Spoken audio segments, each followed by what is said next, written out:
정말 우리가 살아가는 삶 속에서 얼마나 많은 염려를 합니까? 근심, 걱정, 염려할 것들이 많이 있죠.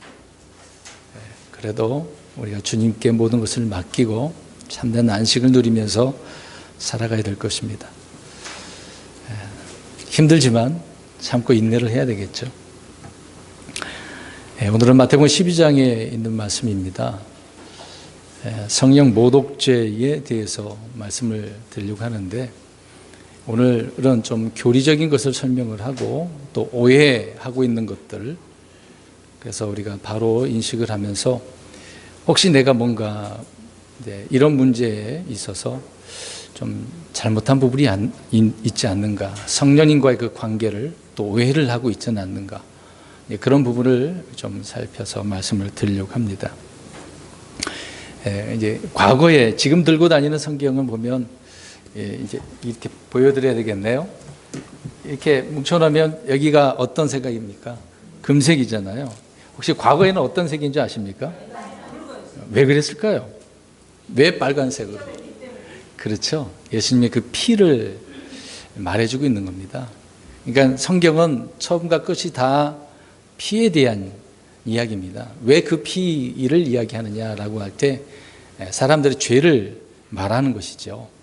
한편적으로 성경은 거룩한 책입니다. 하나님의 말씀이잖아요. 1.1핵도 정말 우리가 완전하다라고 하는 하나님의 말씀인데요. 근데 그런 책이지만 인간의 죄에 대해서 많은 부분을 다루고 있습니다.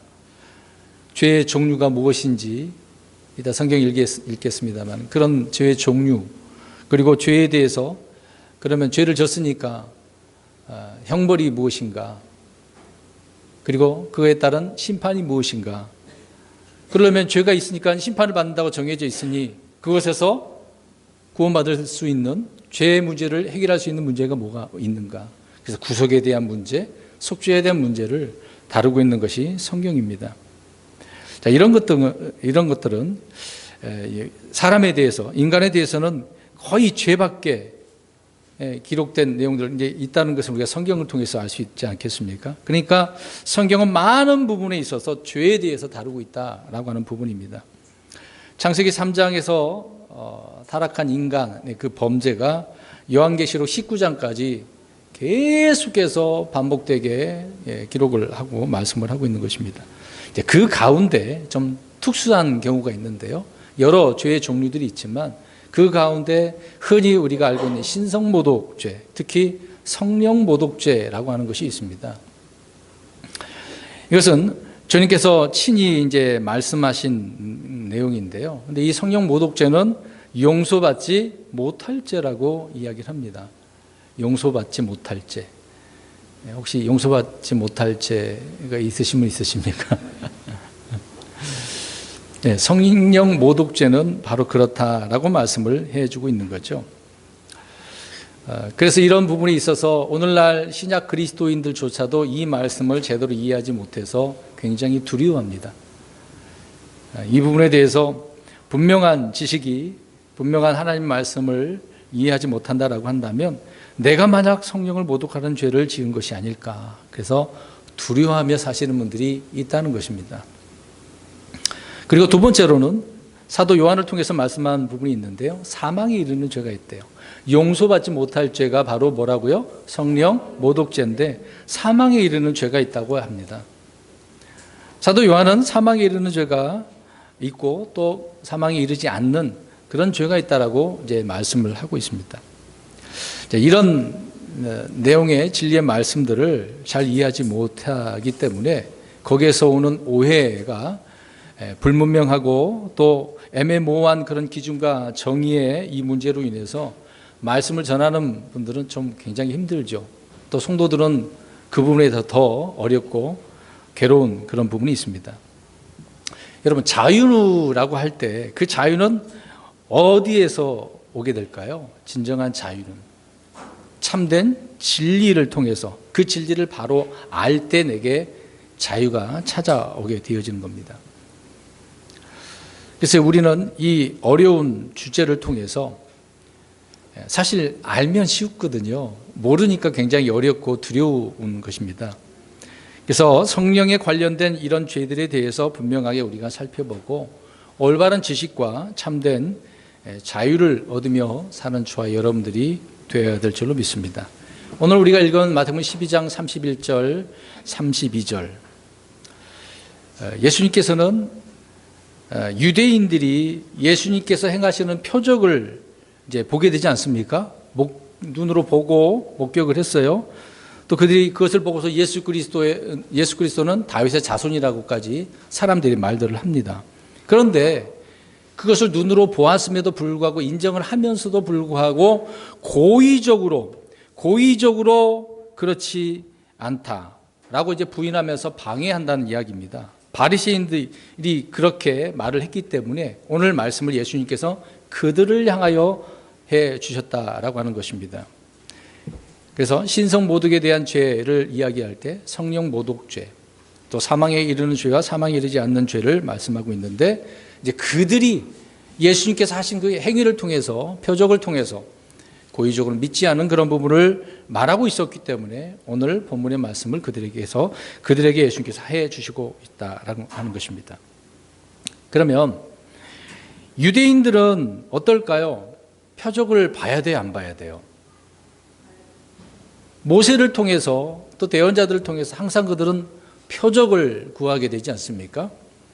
유대인들은 언제 어디서나 예수 그리스도의 표적을 이제 행하시기 때문에 그것을 표적을 보고서 믿게 해달라고, 또 표적을 보여달라고 이야기합니다. 그래서 계속해서 표적을 보여달라고 한 부분이 있는 거죠. 그래서 그 표적의 유무에 따라서 그들은 믿으려고 한다는 것입니다.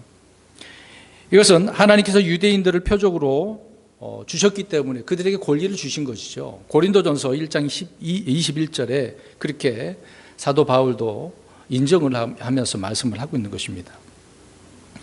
유대인들이 표적을 보고 믿는 것은 그러면 잘못된 것일까요? 아닙니다. 왜? 말씀이 그렇기 때문에. 그래서 예수님께서 오셔서 어떻게 해주셔요? 그들에게 표적을 보여주신 거예요. 이것을 보고 어떻게 하라고? 믿으라고. 네. 근데 만약에 메시아로 오셨는데 메시아가 표적을 안 보여줘. 그러면 어때요? 메시아가 아니죠. 이건 문제가 있는 것입니다. 잘못된 것이겠죠. 자, 그러면 예수님이 이렇게 오늘 본문 12장 31절과 32절 이렇게 말씀하신 데에는 앞의 내용을 우리가 봐야 됩니다. 22절부터 30절까지 그 내용을 전제로 해서 말씀하고 있는 것이기 때문에, 자, 잘 보세요. 우리가 툭 이런 구절만 뽑아가지고 써먹으면 안 되거든요. 그 말씀을 가지고 사용을 해서 많은 사람들 얼마나 힘들게 합니까? 괴롭게 만들고요. 근데 전후 문맥을 다 살펴보면 왜 이런 말이 나왔는지를 알 수가 있습니다. 그러면 그 말씀을 통해서 하나님, 예수님께서 이런 말씀을 왜 이렇게 어떤 취지로 하셨는지를 이해할 수 있는 것이죠. 그래서 앞에 22절부터 30절까지 그 어떤 사건이 있었던 거죠. 22절을 보면 그때 사람들이 마귀 들려 눈 멀고 말 못한 자를 그분께 데려오매 그분께서 그를 고쳐주시니 눈 멀고 말 못하는 자가 말도 하고 보게 되니라. 자, 눈먼 자가 보게 돼서 메시아가 어떻게 해 주신 거예요? 표적으로 보여주셨어요. 네, 표적으로. 예수님께서 이제 광야에서 돌아와가지고 그런 자가 있어서 보여주신 거란 말입니다. 표적을요. 근데 유대인들의 회당에서 이제 하시면서 그 구절을 읽고 지금 뭔가 보여주시는 내용인 것을 우리가 알 수가 있는 거죠. 우린 여기서 보게 되어지면 신처적으로 문제가 있는 그런 사람들이 어떤 사람인지 내용을 이제 그 당시에 우리가 쭉 알 수가 있습니다. 대부분 어떤 현상입니까? 이런 질병이 누구로 인해서?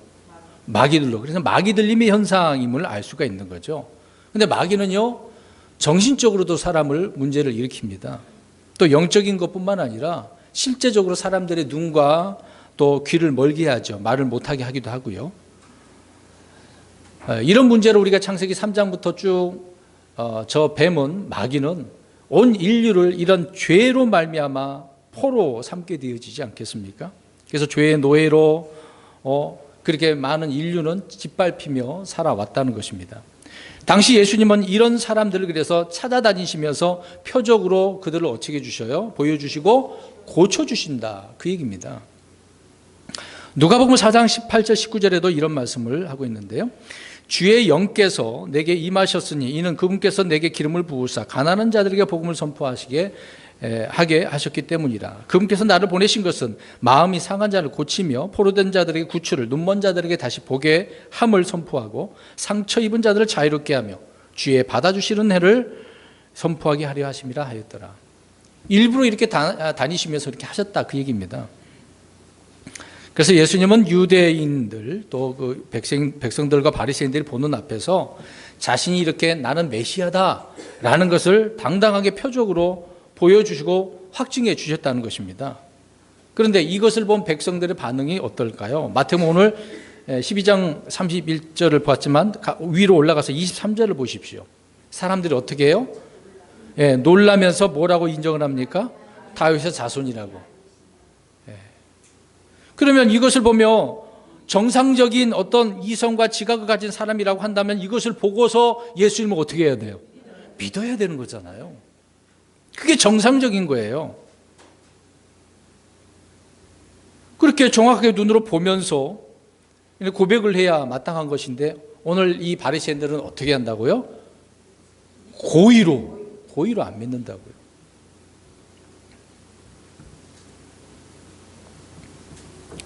유대인들은 저와 여러분 이방 아닙니까? 교회잖아요. 교회 시대에 우리에게 약속되지 않은 특별한 독특한 약속이 있어요.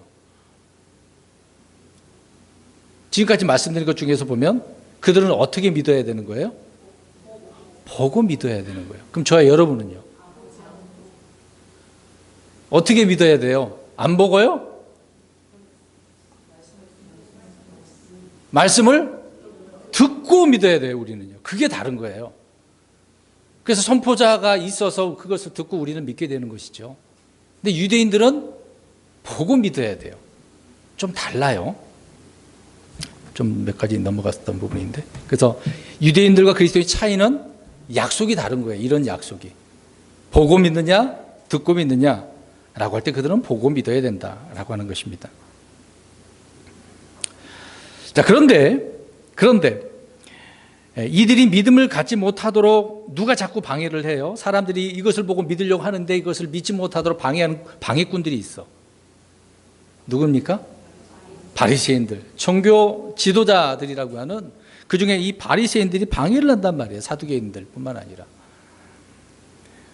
그들은 부정할 수 없는 증거 앞에서도 고의적인 무지를 스스로 그렇게 드러내는 것이죠.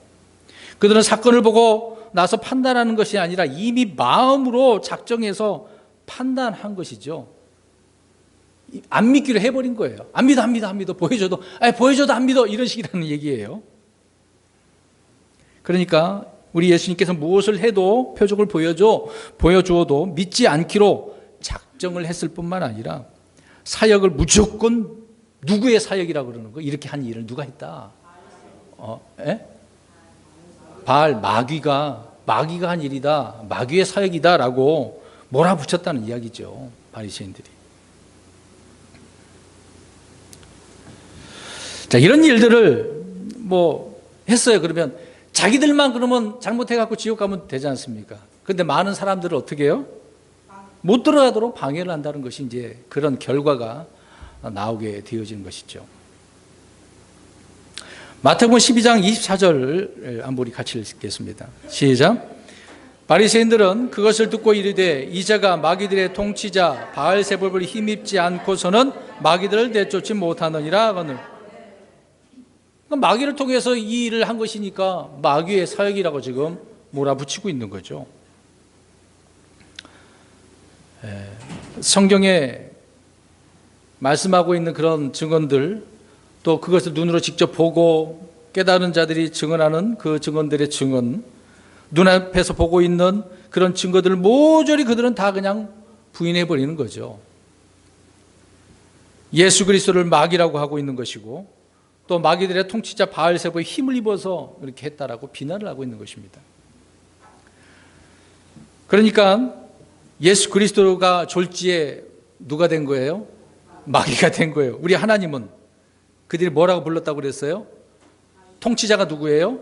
바알세부. 그러니까 하나님이 누구라고 이야기하는 거예요? 바알세부이라고. 참 졸지에 하나님을 그렇게 만들어 버렸네요. 예수 그리스도를 통해 일하시는 이렇게 성령의 역사가 이제 이런 마귀의 악령의 역사가 되어버린 꼴이 되었다, 그 얘기입니다. 이것이야말로 오늘 제목처럼 성령 모독죄라고 하는 거죠. 구원받을 수 있는 유일한 길이신 예수 그리스도를 마귀로 만든 것, 또 하나님이 제시한 구원을 그들은 이렇게 그냥 배척을 했을 뿐만 아니라 막아버리는 거죠. 원래 그들은 율법에 대한 어떤 독점적인 지위가 있었기 때문에, 그래서 백성들은 그들이 말하는 대로 따라가야 돼요. 지식의 열쇠가 그들에게 주어졌기 때문에 그렇다는 거죠. 예수 그리스도를 믿을 수 있는 한 가지 길이라도 좀 열어두면 되는데, 이런 길이라도 그들은 다 어떻게 했다는 이야기입니까? 막아버렸다는 얘기예요. 막아버렸어요. 자, 그렇다면 이런 문제로 인해서 성령님께서 죄인을 구원할 수 없는 일이 발생해 버린 거네요. 말씀드린 것처럼 예수 그리스도를 뭐라고 해버리면, 막이라고 해버리면 어떤 죄인도 구원을 받을 수 없게 된다는 것입니다. 자, 이렇게 예수 그리스도를 믿을 수 있는 길을 완전히 막아버리면 죄를 용서받을 수 있는 길이 그래서 없어진다는 거예요.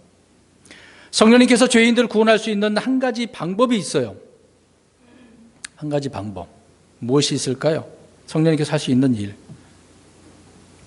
죄인들의 마음에 죄에 대한 찔림을 성령님께서 주십니다. 말씀이 선포되잖아요. 그 말씀을 통해서 성령님께서 찔림을 줘요. 근데 누구는 찔림을 받는 사람이 있고 그렇지 못한 사람이 있겠죠. 아무튼 찔림을 주셔요. 그럴 때 예수 그리스도를 구주로 믿게 하는 것이 성령님이시죠. 그래서 이것을 통해서 구원할 수 있다는 것입니다. 그런데 예수 그리스도를 뭐라고 해버리면, 막이라고 해버리면 성령님도 어떻게 할 수가 없어요.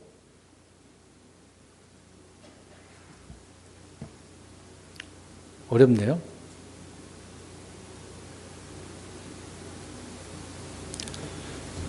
성령님께서는 어떤 자들을, 그 전 걸 봐야 되겠네. 어떤 자들을 구원할 수 있겠습니까? 써놨습니다마는 살인자, 간음한 사람, 술주정뱅이, 거짓말하는 자들, 우상숭배자들, 이런 자들 다 죄사함을 받을 수 있어요. 심지어 저주하고 맹세까지 해도 그 중에 누가 있다고 써놨습니까? 이게 베드로가 그러면 예수님께서 붙잡혔을 때 어떻게 했어요? 어떤 여자로 인해서 너가 그 같은 무리 아니야 그랬더니 저주하고 맹세까지 했던 거죠. 그렇게 부인을 했습니다. 근데 베드로는 용서 받았어요, 안 받았어요? 용서 받았잖아요.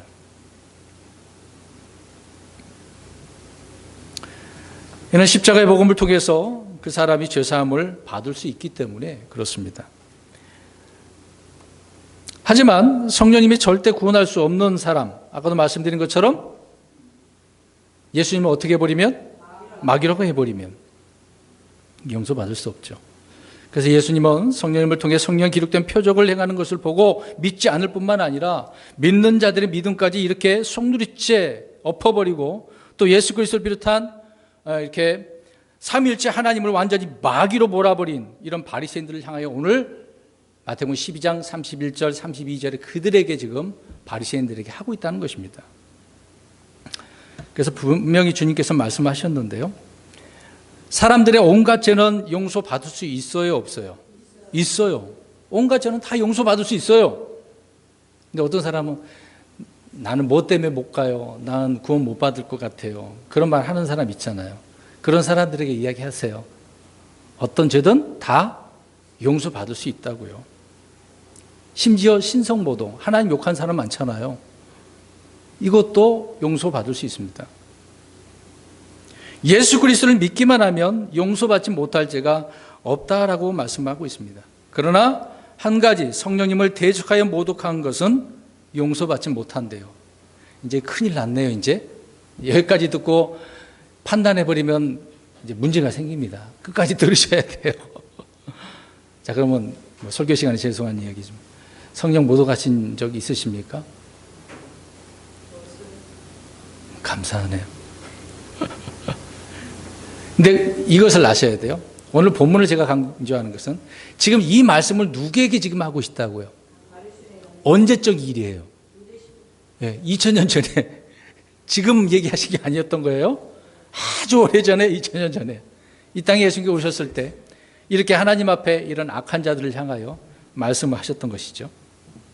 아무튼 온갖 죄는 신성 모독뿐만 아니라 다 용서받을 수 있습니다. 자, 그러면 사람이 이제 넘겨야 되겠네요.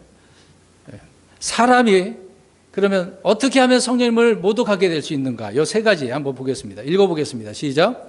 예수님의 사역을 보고 마귀의 사역이라고 한다. 그 다음에 예수님의 사역이 마귀의 통치자 바알세불을 휘둔 것이라고 한다. 그 다음에 예수를 믿는 사람들에게 예수는 마귀라고 하며 믿는 자들의 믿음을 뒤엎으면 모독하게 되는 것이다. 이제 여기서 이제 질문이 들어갑니다.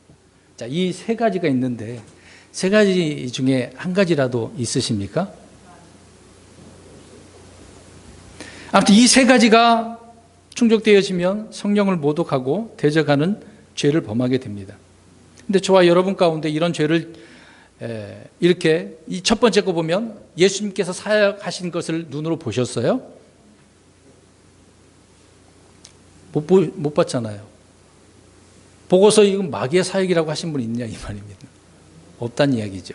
두 번째로는 그 사역이 마귀의 통치자 바알세불을 휘는 거라고 말한 적도 없죠.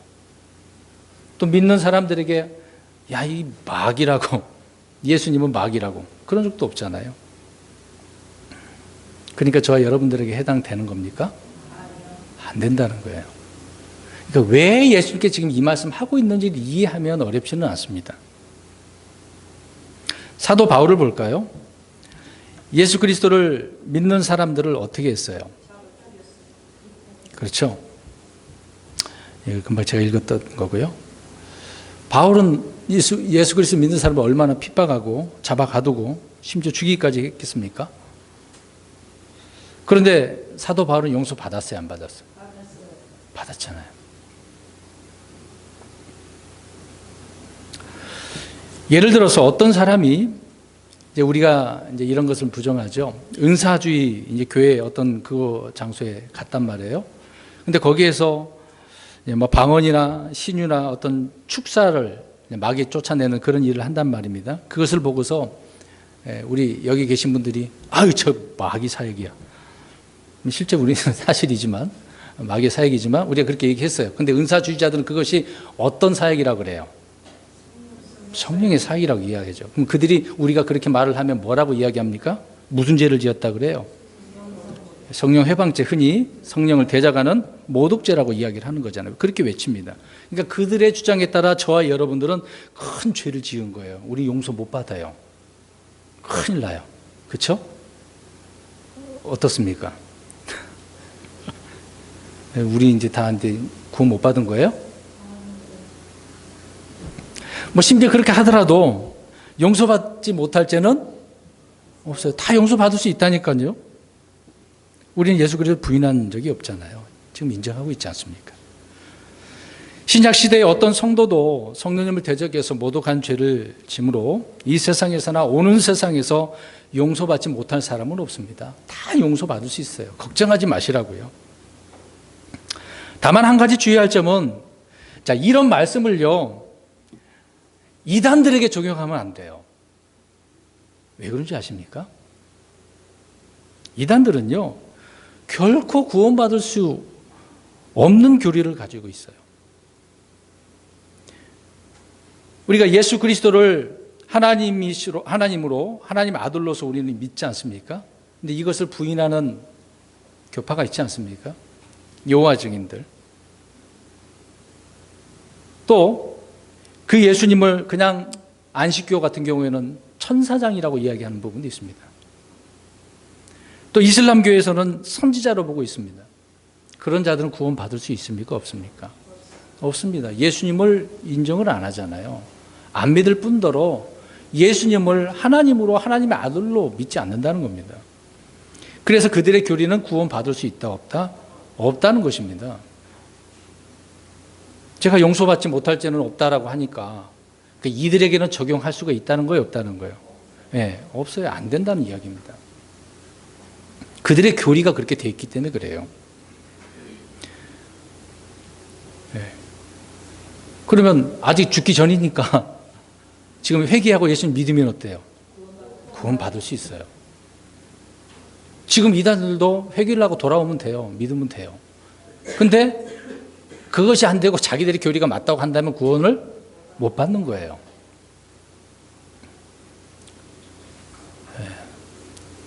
마가복음 3장 28절에서 30절 한번 보시기 바랍니다. 눈으로 이제 보십시오. 그래서 이단들에게는 적용하면 안 됩니다. 마가복음 3장 28절에서 28절 한번 보십시오. 같이 읽습니다. 시작. 진실로 내가 너에게 이르노니 모든 죄는 아들들이 용서받고 또 그들이 신성 모독할 때 쓰는 신성 모독도 다 보세요. 앞에서 이야기했던 다 용서받을 수 있잖아요. 용서받지 못할 죄가 없다지 않습니까? 용서받는다고요. 그러면 우리가 구원받기 전에 한번 상태를 보겠습니다. 예수님은 어떻게 생각했습니까? 어떻게 말을 했나요? 어떻게 불렀나요? 뭐 그런 생각이 없었으면 할 말은 없습니다만은 예수님은 막 욕한 사람 많을 거 아니에요. 예? 그러나 주님은 그 죄들과 신성 모독을 주님을 믿는 그 순간 다 용서받게 해주신다고 말씀을 하고 있는 겁니다. 그래서 주님의 십자가의 피는 용서하지 못할 죄가 없는 거예요. 모든 죄는 다 이 십자가에서 용서받을 수가 있는 것입니다. 가족들 가운데 뭔가 이것 때문에 자꾸 그러면 이 말씀 얘기해 주세요. 이 구절을 대주세요. 용서받을 죄는 받지 못할 죄는 없다고. 그 다음 29절을 읽겠습니다. 시작. 성령님을 대적하여 신성모독한 자는 결코 용서받지 못하고 영원한 정죄의 위험에 처해 있느니라 하십니다. 아멘. 성령님을 대적하여 모독한 자는 어떻대요? 용서받지 못한대. 그러면 이 말을 지금 누가 한 거예요? 써놨습니다. 제가 여기다가. 서기관. 근데 그들이 회개하지 않으니까. 그래서 영원한 정죄의 위험에 빠지게 되어져서 구원 못 받는 겁니다. 30절 읽겠습니다. 시작. 이는 그들이 말하기를 그가 부정한 영에 사로잡혔다. 이 서기관들이 뭐라고 이야기한 거라고요? 부정한 영에. 예수님께서 지금 성령의 힘을 입어서 이런 일을 했는데 부정한 영. 그러니까 마귀의 영이 되겠죠. 더러운 영에 의해서. 예수 그리스도를 부정한 영에 사로잡혔다고 말하는 것이 성령을 대적하여 모독하던 자이라는 거죠. 서기관이 그렇다는 겁니다. 29절에 결코 용서받지 못하고라고 이 말은 그들이 회개하지 않을 때 해당되는 말씀인 것이죠. 설령 그렇게 말했다 할지라도 자신의 죄를 깨닫고 회개하면 예수 그리스도를 믿으면 용서받을 수 있다는 부분이 있죠. 아무튼 서기관들은 고의적으로 그렇게 말한 거란 말입니다. 고의적으로. 그래서 예수님을 고의로 부정하고 부정한 영에 사로잡혔다고 이렇게 말을 함으로써 스스로 구원의 기회를 어떻게 해버렸어요? 네, 스스로 내던져 버린 것입니다. 내던져 버린 거예요. 자, 그러면 이 시대에 용서받지 못하는 한 가지 죄. 그러면 이제 중요한 다 용서받는다면서요. 사람들이 왜 지옥 갑니까? 그렇죠. 무슨 죄를 지어서 지옥 가는 게 아니라 믿지 않아서 가는 거예요. 믿지 않아서. 믿지 않고 그것을 부정하기 때문에 구원 못 받는 거죠. 이것은 금방 말씀드린 부분은 하나님도 어떻게 할 수가 없어. 믿으라고 했는데 안 믿어. 그러면 하나님도 어쩔 수가 없다고요. 히브리서 10장 29절을 읽겠습니다. 앞에 써놨습니다. 시작.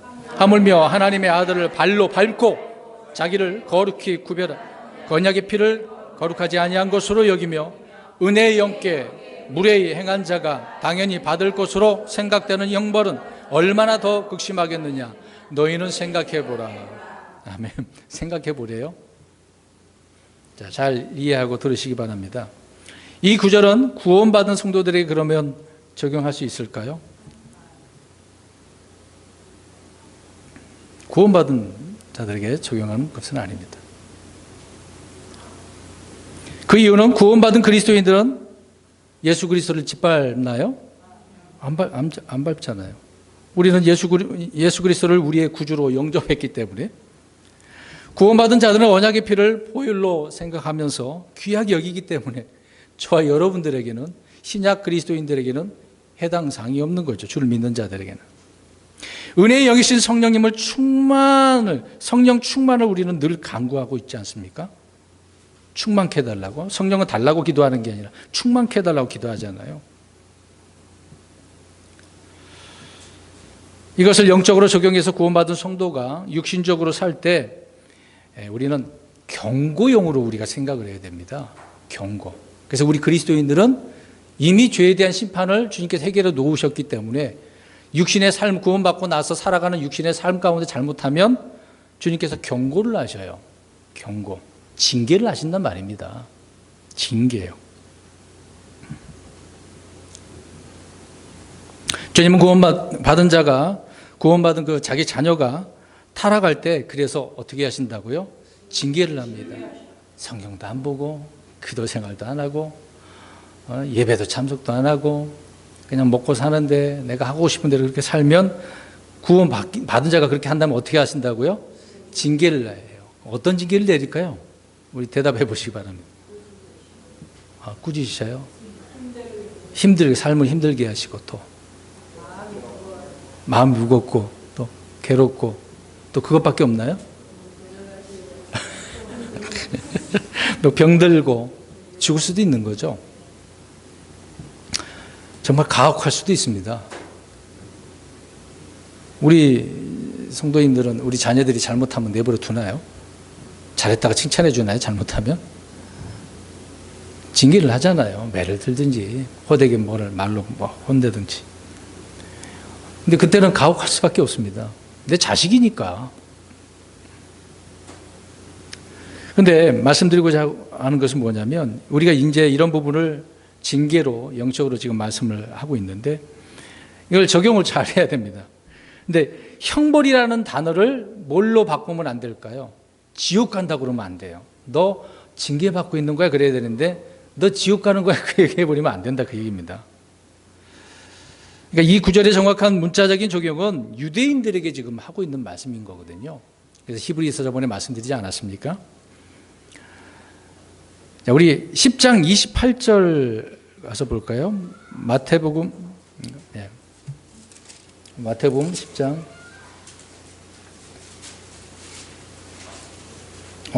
이 구절이 아닌데 10장 28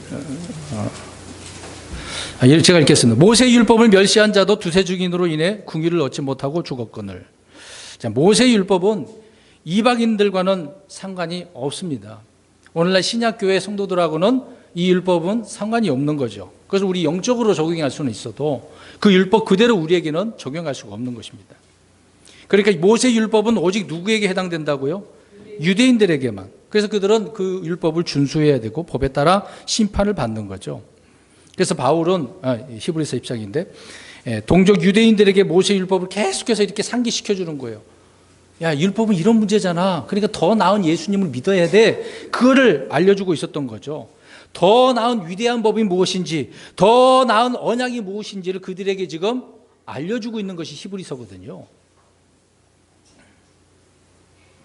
모세의 율법과 비교할 수 없는 오늘 우리에게 주어진 새 언약, 신약이 되겠죠.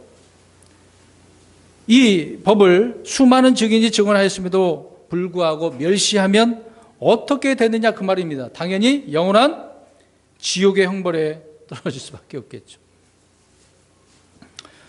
유대인들은 아직도 그래서 예수 그리스도를 하나님 아들로 믿습니까? 안 믿어요. 그냥 요셉과 마리아에게서 태어났대. 그 정도로. 그래서 그들은 하나님의 아들을 증언하는 스데반을 향하여 어떻게 합니까? 돌을 던져 죽이죠. 바울을 따라다니면서 어떻게 합니까? 핍박을 하죠. 돌을 던지면서 고소를 합니다. 그래서 이들에게 주어질 형벌은 모세의 율법을 어긴 것보다 더 큰 형벌이 되지 않겠습니까? 현재 예수 그리스도를 믿고 있는 형제들에게 육신적으로 살면 지옥 간다고 말하는 것은 성경의 구절의 단어를 이렇게 바꿔치기 하면 가능할지도 모르겠습니다.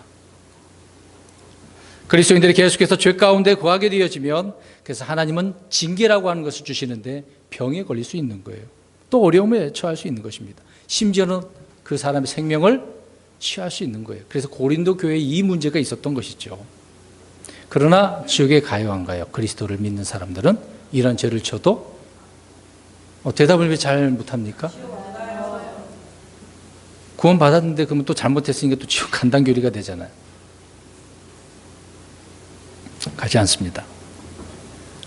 성령님을 무례히 대하는 것, 성령님을 대적하여 모독하는 죄는 그렇지 않죠. 이것과 같지 않습니다. 우리 요한일서 5장 16, 17절을 보겠습니다. 제가 좀 넘어갔는데 요한일서 5장 16, 17절.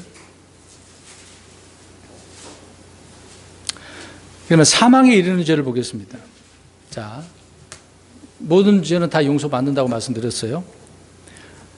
16, 17절 시작. 어떤 사람이 자기 형제가 사망에 이르지 아니하는 죄 짓는 것을 보거든 그는 간구할 것이요 그러면 그분께서 사망에 이르는 죄를 짓지 아니하는 자들로 인하여 그에게 생명을 주시리라.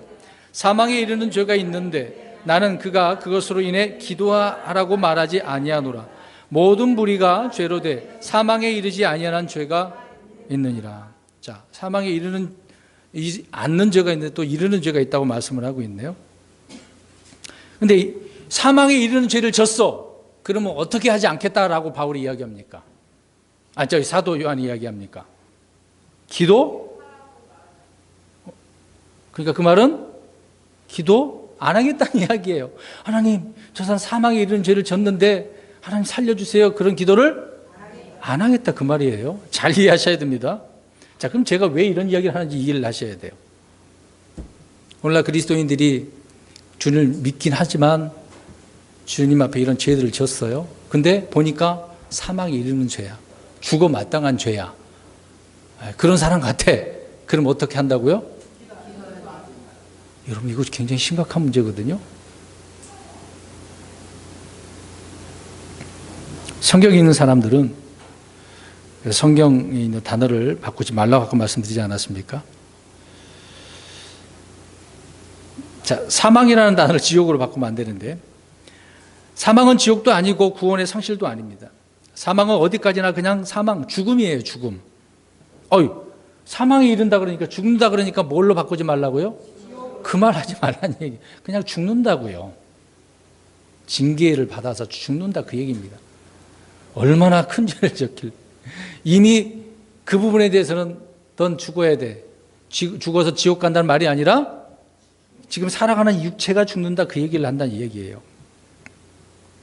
그래서 그리스도인들은 죄로 인해서 약하기도 하고 병들기도 하고 잠들기도 하는 거예요.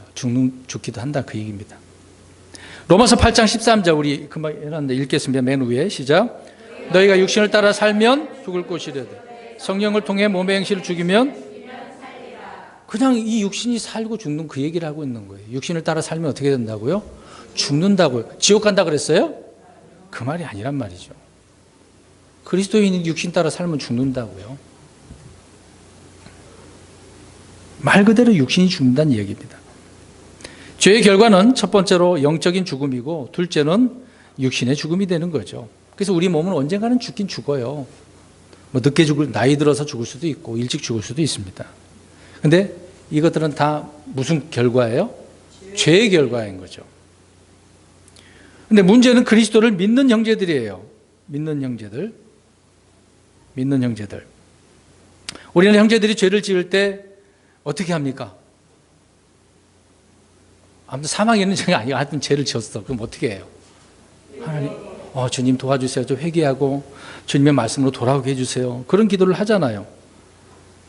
죄로 인해 병든 형제들은 회개하고 깨끗함을 그래서 입어야 되는 거죠. 그래서 야고보서 보면 장로들을 청해서 잘못을 고백하고 기도해야 된다고 이야기를 하고 있는 것입니다.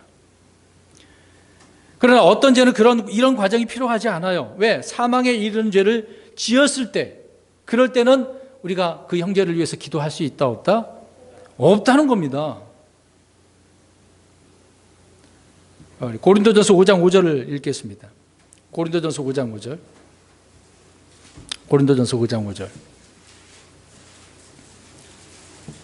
시작. 그런 자를 사탄에게 넘겨주어 육체를 면하도록 판단하였으니 이것은 영이 주 예수님의 날에 구원을 받게 하렵니다. 아멘. 지금 고린도 교회에 어떤 한 형제가 아버지의 아내를, 그러니까 어머니를 범했어요. 이런 죄가 지금 무엇에 이르는 죄가 된다고요? 사망에 이르는 죄라고요. 그러니까 그런 자를 위해서 바울은 지금 어떻게 한다는 거예요? 하나님, 사탄에게 내어줘서 어떻게 빨리 죽게 해주달라고. 야, 무섭네요. 죽여주시도록 기도하고 있네요. 죽여주시도록. 정말 무서워요. 두 번째로 디모데전서 1장 20절을 한번 읽겠습니다. 또 어떤 사람을 향하여 기도 안 하는가? 두 번째 사람이 있어요. 이 부분을 좀 우리가 고민 좀 많이 했으면 좋겠습니다. 1장 20절 디모데전서 시작. 그 중에 후메네오와 알렉산더가 있는데 내가 그들을 사탄에게 넘겨준 것은 그들이 배워서 신성모독하지 못하게 하려 합니다. 이 자들이 얼마나 신성모독을 했으면 지금 지옥 가라고 한 얘기예요? 그들의 육신을 어떻게 해달라는 얘기예요? 죽게 하려고 사탄에게 넘겨준다. 그러니까 사탄에게 넘겨지면 어떻게 되는 거예요? 죽는 경우가 있는 거예요. 그러니까 사도 바울이 죽음에 이르도록 기도한 두 번째 사람들인 것을 보게 되어집니다. 그러니까 선한 양심을 버리고 믿음에서 파선한 이런 사람들, 오늘날 교회에 이런 무리의 사람들이 간혹 있죠. 이들이 하나님 모독하는 법을 배우는 더 큰 죄를 짓지 않게 하기 위해서 어떻게 하라는 거? 시송하지 못하게. 저들의 입을 막기 위해서 좀 데려가 달라고 그렇게 한 거죠. 바로 이것이 사망에, 죽음에 이르는 죄다라고 말씀을 하고 있는 겁니다. 그래서 말씀드렸죠. 이 죽음에 이르는 죄를 지옥에 가는 죄라고 하면 돼야 안 돼요? 안 된다는 이야기예요. 그러니까 사도 요한이 말한 죽음에 이르는 죄 짓는 형제들의 예를 우리가 바울을 통해서 알 수가 있는 거죠. 아까도 그 앞에 했습니다만 베드로는 아나니와 삽비라의 죄를 죽음에 이르는 죄로 그들이 어떻게 했습니까? 누구를 속인 거예요? 포인트는 그거예요. 지금요. 오늘 성령님에 대한 이야기잖아요. 베드로를 속였습니까? 실질적으로 사람들을 속인 거긴 한데 베드로는 누구를 속였다라고 했어요. 물론 성령님이 속지는 않죠. 근데 그가 그렇게 했다는 거예요. 그러니까 성령님을 모독한 거네요.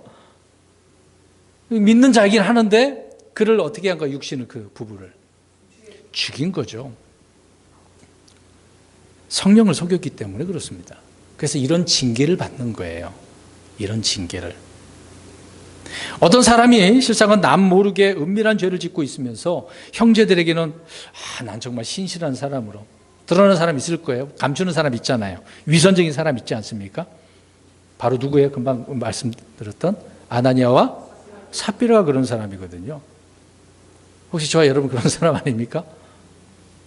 아니면 다행이고요. 이런 종교적인 위선을 가지고 있어서는 안 됩니다. 만약에 그렇다고 한다면 우리도 어떻게 될 수 있어요? 죽을 수 있어요. 근데 아나니아 삽비라의 이런 모습을 따라서 사는 사람도 있긴 하겠습니다만은, 근데 죽지 않고 내버려 주는 그런 경우도 있겠죠. 그래도 하나님의 은혜가 아니겠습니까? 회개해야 되겠죠. 뭐. 근데 오늘날 이걸 생각해 보면 이제 당장 고린도 교회 이런 일이 있었으니까 한 예로 보여주긴 했는데, 그런 자들이 있다고 한다면 당장 어떻게 해야 돼요? 죽어야 돼요. 그렇죠? 그러면 우리 교회 성도님들이 그런 일을 벌일 때마다 어떻게? 그럼 우리 교회 몇 안 되시는데 다 어떻게? 다 없어지네? 살려주신 거 감사하셔야 돼요. 그러니까 회개하고 감사하셔야 돼요. 매주 그러면 죽어나가는 사람 있으면 어떻게 돼요? 목회하기 힘드네. 한 예로 보여준 거잖아요. 그러니까 경고잖아요. 이것을 통해서 어떻게 해야 돼요? 성령님을 이렇게 실망시키면 안 되겠구나 생각을 해야 되겠죠. 그래서 이렇게 사망에 이르는 죄를 지었을 때 그 형제를 위해서 기도할 필요가 없다는 거예요. 하나님도 어떻게 할 수가 없어. 그러면 안 되죠. 반면 그렇지 않은 죄라면 간절히 하나님께 우리가 기도해서 사탄의 올무에서 벗어나도록 우리가 기도해야 되겠지 않습니까? 죄 씻음을 받고 용서받도록 그렇게 기도해야 되는 거죠. 근데 그래서 오늘날 교회가 정말 신음합니다. 멍들어져 있어요. 이런 문제로 말미암아. 말씀의 능력을 통해서 우리의 죄를 치유받아야 되잖아요. 그러니까 주의 첫날 우리가 모여서 말씀을 듣고 나 자신을 말씀으로 치유하는, 씻는 그런 작업을 하고 또 힘을 얻어서 살아가는 한 주간이 돼야 되는 것 아니겠습니까? 이제 그렇게 말씀의 능력이 나타나서 경험이 돼야 되는데 그것이 없는 분들이 있잖아요. 안 되는 사람들이 있지 않습니까? 또 거룩하고 경건한 삶을 살아가야 되는데 안 돼요. 정상적인 가정으로서 세워져야 되는데 안 되는 경우도 있지 않습니까? 오히려 가정이 파괴되는 경우도 있어요. 여러 가지 문제도 많이, 이혼의 문제도 생기고요. 온갖 더러움이 씻어지는 그런 것을 경험을 해야 되는데 그것이 안 되고 있단 말이죠. 그렇다면 우리는 슬퍼하고 회개하고 통회를 해야 되는 것이죠. 그러니까 오늘날 많은 교회가, 지역교회들에서 경건의 능력을 잃어버리게 되어지는 이것을 볼 때 그런 교회는 성도들의 죄를 막지 못하는 겁니다. 당장 하나님께서 데려가지 않는다 할지라도 여러 가지로 징계를 받고 그리스도 심판석에서 얼마나 책망을 당하겠습니까? 그래서 우리는 매주일날 이렇게 오시면 싸우고 왔는데 어떻게 해야 돼요? 예배 드리고 나서 화해를 해야 돼요. 근데 아직까지 마음이 쿵하고 있어요. 도대체 그러면 어떻게 해결해야 될까요?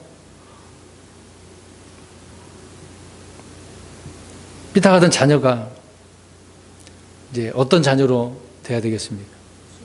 예, 순종하는 자녀가. 이제 우리 마음이 좀 낙심하고 왔어. 막 냉랭해. 그런 이제 말씀을 듣고 어떻게 해야 됩니까? 뜨거워지고 뭐 힘이 생겨야 되잖아요. 그게 정상이에요. 근데 이것이 안 되면 비정상이 되겠죠. 그럼 주님을 통해서 얼마나 징계를 받겠습니까? 근데 징계 안 받는다고 생각을 할 거예요. 내 옆 사람 쳐다보시고 착각하지 마세요. 착각하지 마세요. 나는 안 받는 것 같죠. 점점점 내 혼이 메마르고 있는 겁니다. 여러 일들이 드러나게 될 거예요. 자, 그래서 이런 문제로 인해서 열매는 없고 티격태격하고 문제가 생기면 안 되겠죠. 저 여러분 어떻게 생각하십니까? 또 어떻게 기도하고 계시고 또 사망에 이르는 죄가 아니라고 한다면 회복해야 되지 않겠습니까? 네? 오늘 이 시간도 나오셔서 회복을 하고 힘을 얻어서 한 주간을 살아가야 되잖아요. 지난 한 주간 동안 얼마나 힘들게 사셨어요. 몇 개월 만에 다시 본 우리 자매님도 얼굴도 봤고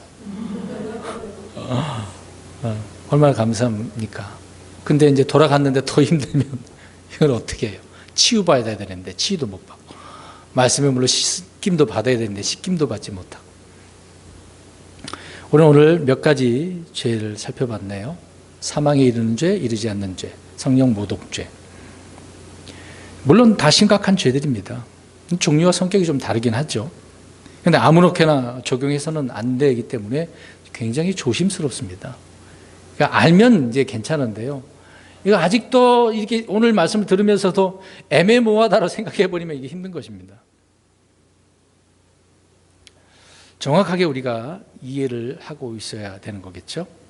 그렇지 않으면 영적인 침체에 또 빠지게 되는 겁니다. 자, 이번에는 마지막으로 드리고자 하는 부분이 있는데, 그러면 성도들이 짓기 쉬운 성령에 관련된 몇 가지 죄가 있어요. 이제 세 가지를 말씀드리려고 합니다. 제가 오늘 이걸 이야기하려고 그러는 거예요. 왜 이 성령 이 모독죄 이런 이야기를 했을까? 우리 성도님들이 그리스도인으로서 이런 죄를 짓고 사는 부분이 있기 때문에 말씀을 드리는 겁니다. 자, 첫 번째 구절 맨 위에 거 읽겠습니다. 데살로니가서 5장 19절 시작. 성령을 억누르지 말라. 옛날 성경 소멸시키지 말라. 그렇게 얘기하는 건데요. 성령님께서 일하셔야 되는데 어떻게 해야 한다는 거예요? 억눌러서 못하고 누가 일을 한다는 거예요, 그러면? 그렇죠. 성령님을 억누르는 것은 신자들이 흔히 짓는 죄입니다. 예, 성령님께서 내 안에 계셔서 열매를 맺도록 해야 되는데 누가 열매를 맺으려고 그래요? 내가 하려고 하는 거예요. 내가 어떻게 하면 하나님을 기쁘게, 물론 그렇게 하겠지만 어떤 기쁨을 내가 그 무엇을 해서 얻으려고 하기 때문에 그런 문제가 생기는 거죠. 성령님께서 하실 일을 자기가 하기 때문에. 그래서 성령님을 억누른다는 거죠. 여러 가지 문제로 인해서. 예를 들어서 이제 설교 말씀 듣습니다. 어떤 간증을 들어요. 뭐 유튜브를 통해서 상관없습니다. 아무튼 듣긴 들어요. 들으면서 그것에 이제 귀를 기울이면서 그렇지. 이게 하나님 말씀이구나. 내가 순종해야지. 그런 마음 들으면 괜찮은데 말씀을 들으면서 판단을 해. 비판하는 거예요. 아이고, 목사님은 그렇게 살아봤어요? 속으로 생각하면 이러면 돼요? 안 돼요? 안 돼요. 그렇다 저를 욕하라고 하지 말라고 그런 얘기는 아니고 말씀을 들을 때 우리가 어떤 자세냐 그 얘기를 하는 겁니다. 자, 그렇게 비판하게 되어지면 성령님을 지금 어떻게 하는 거예요?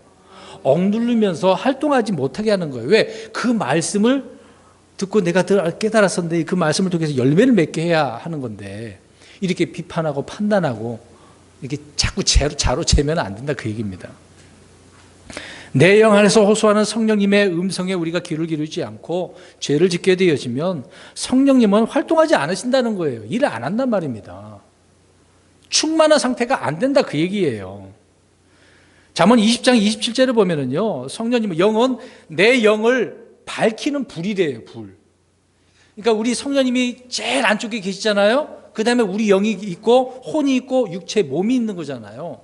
내 안에 계시는 성령님께서 우리의 영을 불을 밝힌다고요. 환하게. 무엇으로? 말씀으로. 근데 그 말씀을 어떻게 하니까? 억누르는 거예요. 그러니까 성령을 억누른다는 거 비판하는 거예요. 말씀을 통해서. 판단하기니까. 그럼 불이 안 밝히게 되어진 거 아닙니까? 성령님은 기름에 또 비유하는 내용도 있지 않습니까? 그럼 기름이 타야지.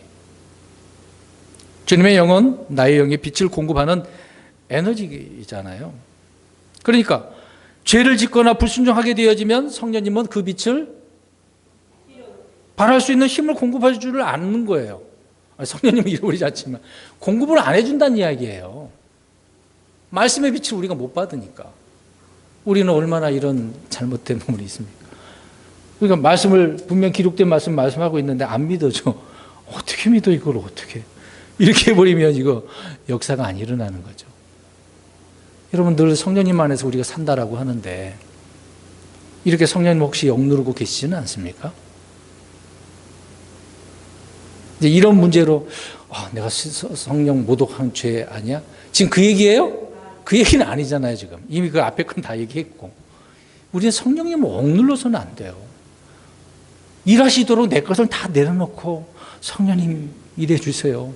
그러셔야죠. 그리스도인들이 그러면 억누르고 소멸시켜야 하는 것은 성령님이 아니라 죄의 또 마귀가 돼야 되지 않겠습니까? 마귀는 흩날리는 불붙은 화살이기 때문에 믿음의 방패로 탁 그 화살을 끄라고 그랬잖아요.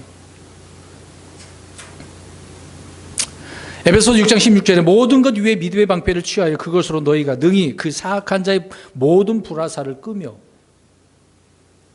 그래요. 그래서 성령으로 충만한 사람들은 사악한 자의 불화살을 끌 수가 있는 겁니다. 그런데 반면에 성령님을 억누른 사람들은 사악한 자의 불화살에 온몸이 어떻게 해버려요? 불타버리는 거죠. 그러니까 불의의 도구로 쓰임 받는 겁니다. 온 교회를 불태워버리는 거네요. 내 몸도 불태워버리고. 아이고, 그런 잘못된 불을 타면 안 되잖아요. 네? 두 번째로 읽겠습니다. 4장 30절 시작. 하나님의 거룩한 영을 슬프게 하지 말. 그분으로 말미암아 너희가 구속의 날까지 보겠네. 막 억누르니까 성령님은 속에서 어떻게 하고 계셔요? 슬프시대요. 우리는 사랑하는 사람을 믿죠. 그러나 그 사람이 죄를 범할 때 우리의 마음은 어떻습니까? 슬프잖아요. 가족이 잘못하면 슬프잖아요. 주님의 성령님은 구속받은 성도가 진리의 편에 서지 않고 이렇게 세상과 마귀 편에 육신의 삶을 살아갈 때 어떻게 하신다고요? 슬퍼하고 계셔요. 그럼 성령님은 하나님이신데 하나님을 저와 여러분들이 어떻게 하신다고요? 슬프게 만들어. 문제 있지 않습니까? 부모는 사랑하는 자녀가 불순종을 할 때 슬픔을 느끼는 거죠. 우리 하나님도 그렇습니다. 하나님의 거룩한 영은 우리가 불순종할 때, 하나님 주님의 이 성경의 가르침을 거부할 때, 하나님보다 다른 것에 관심을 두게 되어질 때 어떻게 하신다고요? 슬퍼하시는 거예요. 자, 옆 사람 쳐다보시고 성령님을 슬프게 하지 마세요. 불순종하지 마시라고요. 네. 자, 성경에 보면은요, 성령님을 독수리로 비유하나요? 뭘로, 어떤 짐승으로, 동물로 비유합니까? 비둘기, 그렇죠. 왜 비둘기로 그렇게 이야기할까요? 예. 성령님은 쉽게 슬퍼하며 매우 민감한 반응을 보이시는데요. 우리가 농담이나 거짓말이나 어떤 나쁜 말이나 허황된 말을 할 때 슬퍼하시는데, 비둘기 이야기는 뭐예요? 순결을 이야기하잖아요. 깨끗해야 된다고. 근데 우리의 말과 행동이 모든 것들 언행심사가 이렇게 행하게 되어지면 성령님께서 어떻게 하신다고요? 슬퍼하시는 거예요. 이런 말씀 들었으니까 이제 이번 한 주간 동안 힘들게 산다고 생각하지 마세요.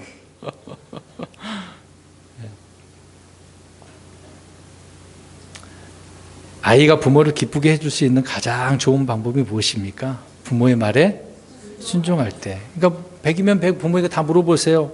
아이가 언제 제일 이쁩니까? 그러면 말 잘 들을 때지 뭐가 있어요. 말 잘 들을 때지. 네? 우리 집 개가 배변판에다 자꾸 똥을 좀 싸야 되네. 바닥에다 자꾸 싸니까 그것만 잘하면 다 잘 이쁘겠다 그렇게 말해요. 말 잘 들으면. 그렇죠? 우리는 뭐 짐승은 아니지만 하나님이 자녀인데 하나님을 기쁘시게 하려면 어떻게 해야 돼요? 옛사람 또 얘기하세요. 말 잘 듣자. 하나님 말씀 잘 들어야죠. 네, 그래서 슬프게 하면 안 됩니다. 또 성령님에 대해서 우리가 또 잘못 지은 적이 있는데, 세 번째 63장 10절 이사야 시작. 그러나 그들이 반역하여 그분의 거룩한 영을 괴롭게 하였으므로 그분께서 돌이키사 그들의 원수가 되셔서 친히 그들과 싸우셨느니. 자, 문제가 있네요. 거룩한 영을 어떻게 했어요? 아니야, 괴롭게 했는데 앞에 반역을 하니까. 반역자들이 있어요. 반역자들이. 근데 이 반역하는 반역죄는요, 어떤 죄보다 험해요. 우리 삼국지도 보면은 이제 유명한 힘이 센 장수가 있는데 그 군주하고 문제가 생겨서, 그러니까 그걸 이용을 해가지고 그를 통해서 배반시켜서 이기게 만든 그런 전략들이 있잖아요. 이제 그렇게 해서 이겼어. 그럼 그 장수를 어떻게 합니까? 왜 죽인지 아세요? 한 번 군주를 배반하면 또 배신하기 때문에. 근데 어떤 사람은 받아들이는 경우는 있긴 하더라고요. 네. 반역죄는 그래서 무서운 것입니다. 그래서 자기 주인이 있다고 한다면 충신은 끝까지 목숨을 걸어야죠. 당장 목숨 구걸하다시피 살고 싶어가지고 부 때문에 재물을 갖다 주면 그거에 이제 혹해가지고 배신하는 경우가 많잖아요. 반역죄는 어떤 죄보다 엄하게 다스리는 겁니다. 그래서 여기에는 친척도 아들도 자녀들도 없습니다. 이런 역적, 역모, 여기에 연루된 사람들은 죽음에 처해지기 때문에 그러는 것이죠. 그래서 다윗의 아들이 반역을 일으켰어. 어떻게 됐습니까? 다윗은 그래도 살리고 싶었는데 어떻게 됐어요? 걸려가지고 그걸 누가 가서 찔러 죽였어요? 요압이. 참. 또 모세를 반역을 하다가 그 고라와 그 사람들 있죠. 어떻게 됐습니까? 네, 반역으로 인해서 땅속에 던져지게 됐던 거죠. 또 이스라엘이 처음 하나님께 반역한 것은 사무엘에게 달려와서 누구를 달라고 그래요? 왕을 달라고. 누구를 버린 거예요? 하나님을 버린 거예요. 반역을 한 거잖아요. 신약에서 그들은 자신들의 왕인 예수 그리스도를, 유대인들이에요, 배척을 하고 십자가에 못 박혀 죽도록 로마에 넘겨주었죠. 반역했으니까. 그러니까 호되게 혼나는 거거든요. 유대인들은 그래서 7년 환란이라고 하는 것이 있을 수밖에 없습니다. 왜? 그렇게 해야만 그들이 누구를 믿으니까, 예수님 믿으니까. 그러면 저와 여러분은 이제 유대인이 아니고 그리스도인인데, 혼나는 이유는 왜 그래요? 예수님을 잘 믿으라고. 잘 믿으라고. 그래서 혼나는 거야. 그러니까 혼나도 실망하지 마세요. 아, 주님께서 날 잘 하라고, 잘 믿으라고 이렇게 혼내시는 거구나. 그렇게 생각을 해야죠. 아무튼 말씀드린 이 세 가지 말씀드린 이 죄는 성령님을 괴롭게 하는 죄죠. 슬프게 하고 또 하나님을 원수로 돌리게 되는 그런 경우이기 때문에 우리 그리스도인들은 이런 부분에 있어서는 조심해야 됩니다. 이런 부분을 우리가 조심하고 하루하루를 이번 주를 이렇게 살아가야 되는 것이죠. 네, 결론적으로 성령 모독죄, 용서받지 못할 죄인데 누구에게 그 당시에 얘기했던 거라고요? 그 당시 바리새인들, 서기관들을 향하여서. 근데 우리가 그 당시에 그것을 봤어요? 보고 우리가 뭘 말했어요? 그러니까 우리에게 해당 사항이 없는 거다, 그 얘기입니다. 지금의 이 신학시대 때에는 용서받지 못할 죄가, 그러니까 다 용서받을 수 있다, 그 얘기입니다. 근데 문제는 우리가 그때 성령님을 어떻게 하지 말아야 돼요? 억누르지 말아야 돼요. 또 슬프게 하면 안 되고 반역하지 마세요. 네. 성도 여러분, 이번 한 주간 동안에도 성령님 안에서 정말 충만한 가운데 성령님의 열매를 맺으시고 하나님의 말씀에 순종하는 저희 여러분 되시기를 주의 이름으로 축원합니다.